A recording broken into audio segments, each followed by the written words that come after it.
جب میدانتا میں بنی اسرائیل نے یہ خواہش ظاہر کی کہ ہم زمین سے اگنے والے غلے اور ترکاریاں کھائیں گے، تو ان لوگوں کو حضرت موسیٰ علیہ السلام نے سمجھایا کہ تم لوگ من و سلوک کے نفیس کھانے کو چھوڑ کر گیہوں، دال اور ترکاریوں جیسی خسیس اور گھٹیا غذائیں کیوں طلب کر رہے ہو؟ مگر جب بنی اسرائیل اپنی ضد پر اڑے رہے تو اللہ تعالیٰ نے حکم دیا کہ تم لوگ میدان سے نکل کر شہر بیت المقدس میں داخل ہو جاؤ اور وہاں بے روک ٹوک اپنی پسند کی اور من بھاتی غذائیں کھاؤ، مگر یہ ضروری ہے کہ تم لوگ بیت المقدس کے دروازے میں کمال ادب و احترام کے ساتھ جھک کر داخل ہونا،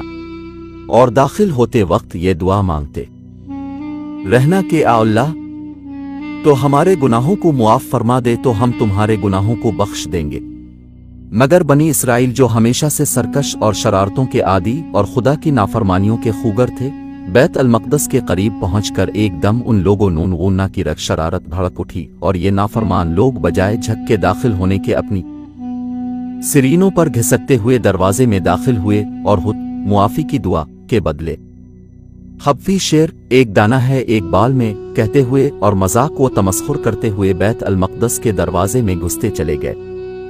فرمان ربانی کی اس نافرمانی اور حکم الہی کے ساتھ تمسخر کی وجہ سے ان لوگوں پر قہر خداوندی بصورت عذاب نازل ہو گیا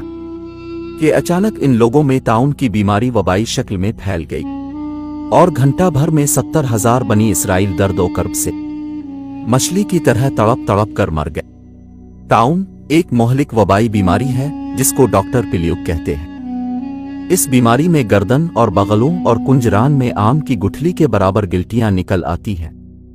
جن میں بے پناہ درد اور ناقابل برداشت سوزش ہوتی ہے، اور شدید بخار چڑھ جاتا ہے، اور آنکھیں سرخ ہو جاتی ہیں اور دردناک جلن سے شعلہ کی طرح جلنے لگتی ہیں، اور مریض شدت درد اور شدید بے چینی و بے قراری میں تڑپ تڑپ کر بہت جلد مر جاتا ہے۔ اور جس بستی میں یہ وبا پھیل جاتی، اس بستی کی اکثر آبادی موت کے گھاٹ اتر جاتی ہے، اور ہر طرف ویرانی اور خوف و ہراس کا دورہ پھیل جاتا ہے۔ مسئلہ یہ ہے کہ جس بستی میں طاعون کی وبا پھیلی ہو وہاں جانا نہیں چاہے، اور اگر اپنی بستی میں وبا آ جائے تو بستی چھوڑ کر دوسری جگہ بھاگنا نہیں چاہیے، بلکہ طاعون کی وبا میں اپنی بستی ہی کے اندر خدا پر توکل کر کے صبر کے ساتھ رہنا چاہے۔ اگر اس بیماری میں مر گیا تو شہید ہوگا، اور طاعون کے ڈر سے بستی چھوڑ کر بھاگنے والے پر اتنا بڑا گناہ ہوتا ہے جتنا کہ جہاد کے دن میدان چھوڑ کر بھاگنے والوں پر گناہ ہوتا ہے۔ اس لیے ہرگز بھاگنا نہیں چاہے، بلکہ اس بیماری میں صبر کے ساتھ اپنی ہی بستی میں مقیم رہنا چاہے کہ اس پر خداوند تعالیٰ نے اجر و ثواب کا وعدہ فرمایا ہے۔